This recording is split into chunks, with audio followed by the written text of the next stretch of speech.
हम लोगों को जब देवतागढ़ देखते हैं तो वहां से कहते हैं अहो अमीशाम, अरे इनने ऐसा कौन सा पुण्य कर्म किया है कि इनको मनुष्य जीवन मिला, और मनुष्य जीवन के उपरांत भी भारत भूमि में जन्म मिला।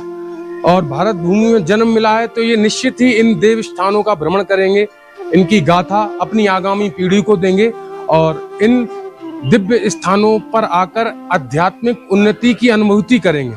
तो हम सभी निश्चित ही अनंत सौभाग्यशाली हैं कि हमको भारत भूमि में जन्म मिला, सनातन संस्कृति को शिरोधार करने वाले परिवार मिले, और ऐसी हमको ठाकुर जी ने प्रेरणा की कि हम इन स्थानों पर आकर अपनी आध्यात्मिक उन्नति को बढ़ाने का प्रयास करते हैं। एवं इन दिव्य स्थानों पर आकर हमें ये चेतना मिलती है, हमें ये प्रेरणा मिलती है कि हम कितने सौभाग्यशाली है कि हम इस पीढ़ी के, इस सनातन संस्कृति के अंगभूत हैं। आप मेरे पीछे देख रहे हैं श्री व्यास गुफा, और जब आप यहाँ आएंगे तो आप दर्शन अंदर करेंगे। मैं ऐसा कोई भी कृत्य नहीं करना चाहता हूँ जो जहाँ पर रोकथाम है, तो उन चीजों को फॉलो करना चाहिए। पूज्य गुरुदेव भगवान की पावन सन्निधि में अभी दर्शन किए हैं, और ये मेरी यहाँ की पंचम यात्रा है। तो प्रतिवर्ष जो देवभूमि यात्रा हम करते हैं, तो पिछले वर्ष हम यहाँ नहीं आ पाए थे क्योंकि कुछ कारण थे, पर इस बार आए हैं और बहुत सारा नया निर्माण देखने को मिला है। तो मैं आपको अंदर के बारे में जानकारी देता हूँ। जब आप अंदर जाएंगे तो अभी एक नवनिर्मित श्री व्यास भगवान की मूर्ति आपको देखने को मिलेगी। उनके आगे जो प्राचीन मूर्ति है वो देखने को मिलेगी, और जब आप जाएंगे तो आपकी बाईं साइड श्री विष्णु भगवान की मूर्ति आपको देखने को मिलेगी, उनके दर्शन मिलेंगे, और दाईं साइड श्री बल्लवाचार्य प्रभु जी के दर्शन मिलेंगे।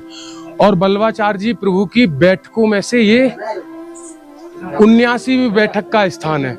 आप किसी भी तीर्थ में जाएंगे तो आपको वहां पर बल्लवाचार्य भगवान की बैठक के बारे में विवरण अवश्य मिलेगा।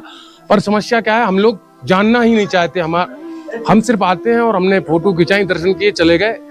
कुछ चीजें ऐसी हैं जो हमारे पूर्वज हमें इसलिए नहीं बता पाए कि उनका तो सारा समय लड़ने में ही चला गया।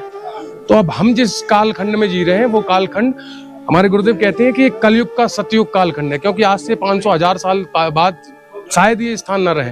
पर अगर हम इस टेक्नोलॉजी के समय में है तो हमारी जिम्मेदारी बनती है कि जहां हम जा रहे हैं वहां के बारे में नैसर्गिक जो जिम्मेदारी के तौर पे हमें जानकारी होनी चाहिए वो होनी चाहिए।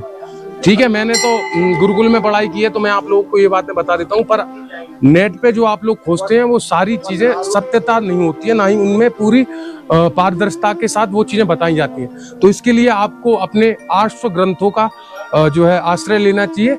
हमारे पूर्वजों ने 1000 साल का जो उनका इतिहास रहा है, 1000 साल जद्दोजहद की है, उन जद्दोजहद को हमें समझना चाहिए कि क्यों की है, किसके प्रति की है और कारण क्या था।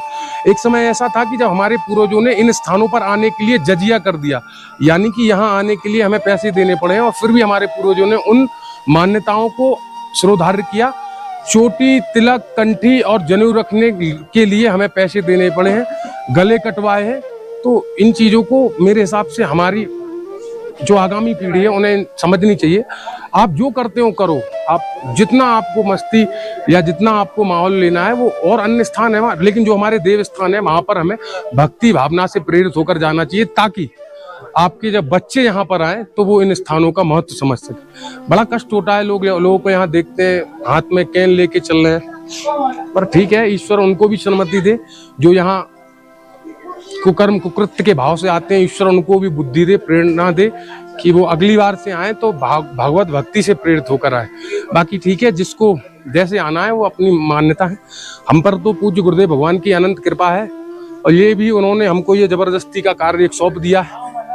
ना अपन यूट्यूबर है ना ब्लॉगर है, अपन है महाराज। महाराज का काम होता है समाज को पथ प्रदर्शन करना, समाज को एक साथ जोड़ना, समाज को सामूहिक तरीके से अपने सनातन संस्कृति के मार्ग पर चलाना।